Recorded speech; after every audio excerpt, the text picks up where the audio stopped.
Oi, gente, tudo bom? Voltei, né, pra gente continuar falando sobre a Segunda Guerra Mundial. Só que agora nós vamos falar sobre uma das partes assim mais terríveis, né, da Segunda Guerra Mundial, que foi o antissemitismo, né, que ocorreu nos territórios dominados por Hitler, né, dominados pela Alemanha daquele período.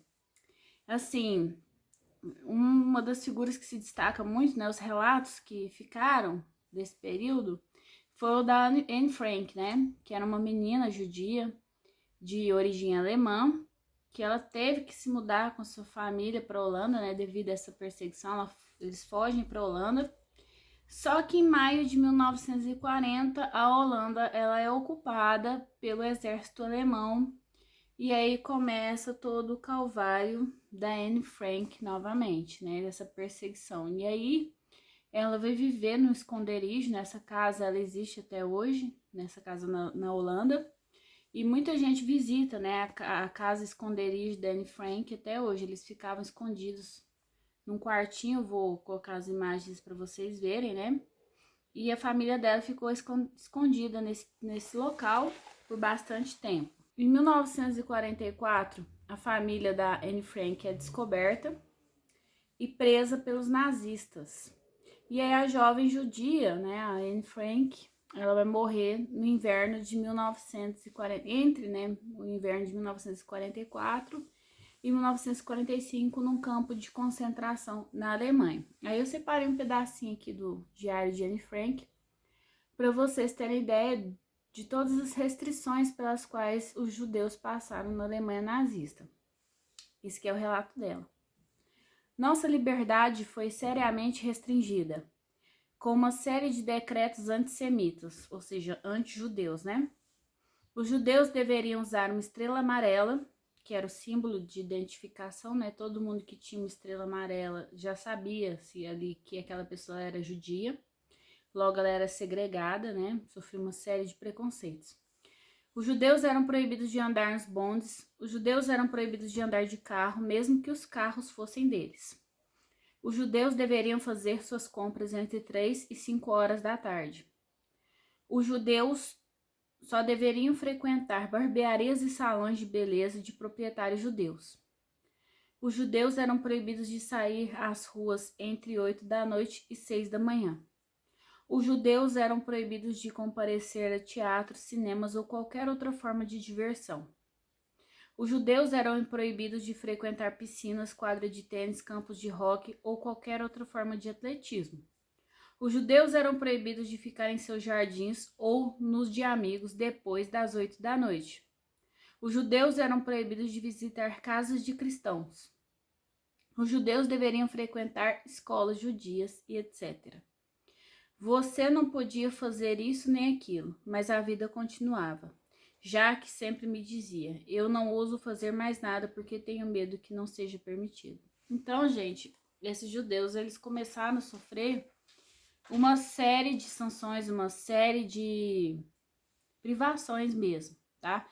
Se a gente for parar para pensar, isso não começou de uma vez. Isso começou com uma lei aqui, uma lei acolá, né? E os judeus, tipo, foram se adaptando a essa série de restrições até que chegou aquilo que Hitler chamou de solução final. O que era a solução final, gente? Era levar essas pessoas para campos de concentração e eliminar essas pessoas, tá? Porque os judeus, eles foram tratados como inimigos da Alemanha, como ameaça para a Alemanha, e eles foram vítimas de toda sorte de violência, violência patrimonial, violência física, violência psicológica, violência moral, e por fim a morte veio. Um dos piores campos de concentração, não que existe campo de concentração que preste, né? Mas assim, um dos maiores, né? E onde teve mais mortes, que foi o campo de Auschwitz, foi idealizado pelo Heinrich Himmler, que era o comandante da SS. Ele foi o idealizador do plano, um dos idealizadores da solução final. A SS, que era uma organização paramilitar que tinha um exército próprio, né? Organização enorme, né? Gigantesca.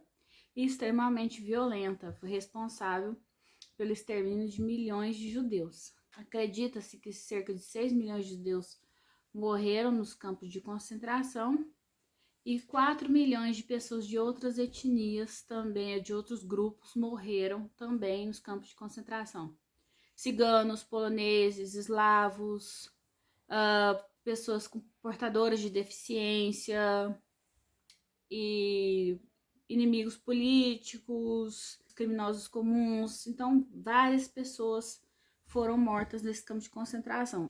E, inclusive, né, ao final da guerra, ao final, assim, mais caminhando para o final da guerra, decidiu-se que a solução para a questão judaica era a solução final, que foi idealizada pelo Heinrich Himmler, né, juntamente com Adolf Hitler, que era exterminar mesmo os judeus, que era matar.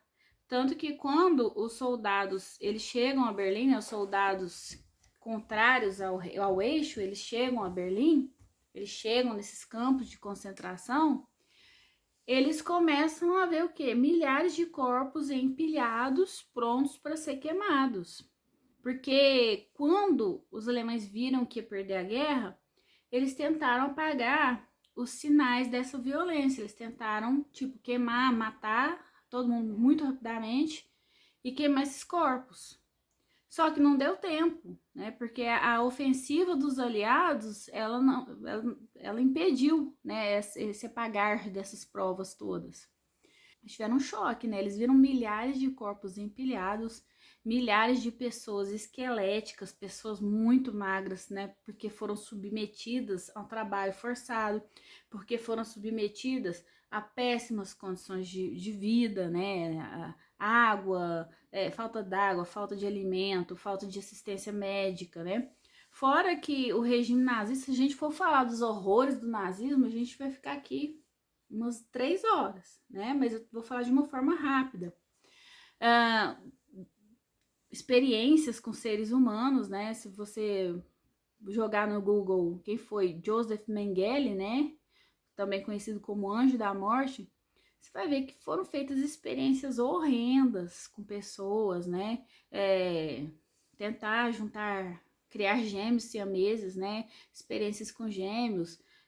Pegava-se crianças gêmeas, aplicava-se veneno nessas crianças para ver como é que o organismo de cada uma reagia, se o resultado era igual.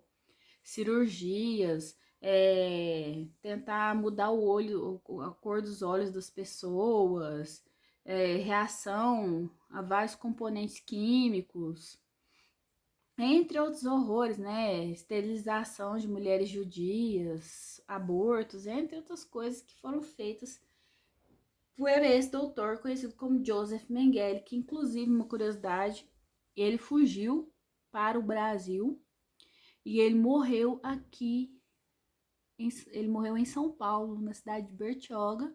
Se não me engano, ele estava fazendo uma caminhada, ele teve um AVC, uma coisa assim, perto da praia e morreu, tá? Ele teve um mal lá, fulminante, e morreu, tá?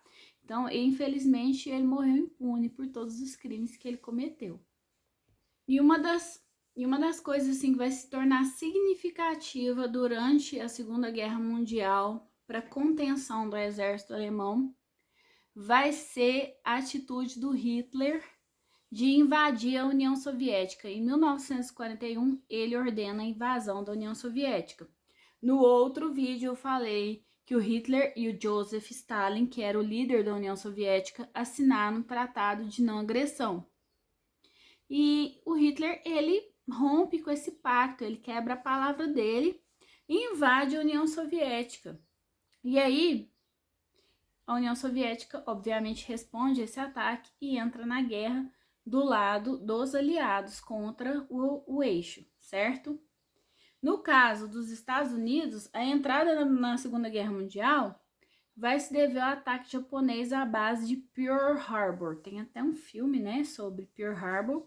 E esse ataque ele vai ocorrer em dezembro de 1941, né? Os soldados estão lá e o exército japonês ataca de surpresa e mata um monte de gente. Enquanto o Japão ampliava os seus domínios na Ásia, né, ocupando regiões como a China em 1937 e a Indochina em 1940, Na Europa Oriental, estavam sendo travadas as batalhas mais violentas da Segunda Guerra Mundial, né? Que eram as batalhas entre alemães versus russos, tá? Os alemães, entre 1941 e 1942, eles vão conseguir avançar bastante sobre o território russo e eles chegam a invadir.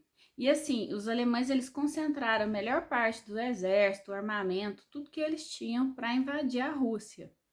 Eles chegam à cidade de Stalingrado e na cidade de Stalingrado vai ocorrer a batalha, dizem que era a batalha, que foi a batalha mais sangrenta da guerra. Isso era setembro de 1942. Dizem que foi uma guerra assim tão renhida, tão violenta, que os alemães eles levavam dias para conquistar uma única casa, tá? E ao final da batalha, os soviéticos eles vão derrotar os nazistas e pela primeira vez na guerra, um general alemão vai se render, tá? Então isso não tinha acontecido antes na Segunda Guerra Mundial. A primeira derrota do exército nazista com rendição foi contra o exército russo na Batalha de Stalingrado, certo? E aí a Batalha de Stalingrado ela vai consequentemente acabar com esse mito de invencibilidade nazista. E aí os russos resolveram partir da defesa para o ataque, né? Eles começaram a invadir todas as áreas que estavam sendo controladas pelos alemães. Calcula-se que cerca de 20 milhões de soviéticos morreram nessas batalhas, tá? E assim, eles vão retomar todos aqueles territórios que haviam sido invadidos pelos alemães, eles vão retomando um a um até chegar à Alemanha. E aí se dá a derrocada, né, da Alemanha na Segunda Guerra Mundial. Não vou falar agora, mas eu vou falar um pouquinho mais pra frente. E agora eu vou ler para vocês um trecho, né, que foi deixado um relato, né, de um tenente do exército alemão sobre a Batalha de Stalingrado. Para tomarmos uma única casa, lutamos 15 dias, lançando mão de morteiros, granadas, metralhadoras e baionetas.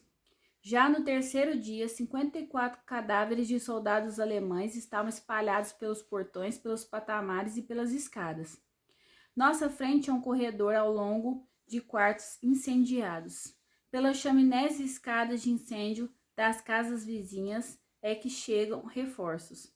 A luta não cessa nunca.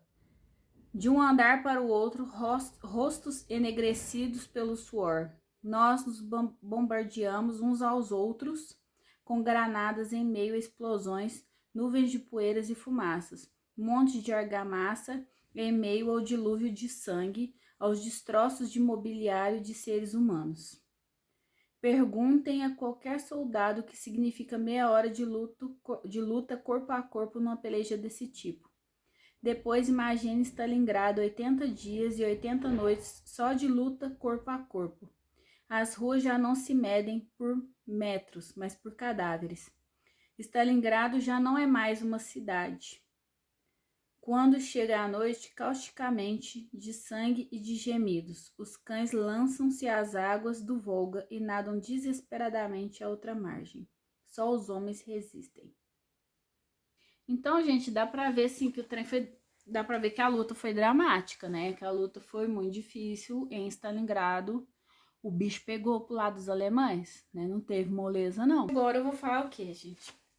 Vou falar da FEB. Vou falar da Força Expedicionária Brasileira, que é a participação, né, dos brazucas na Segunda Guerra Mundial. Sim, gente, a gente participou da Segunda Guerra Mundial. O Brasil não fica de fora de nada, né?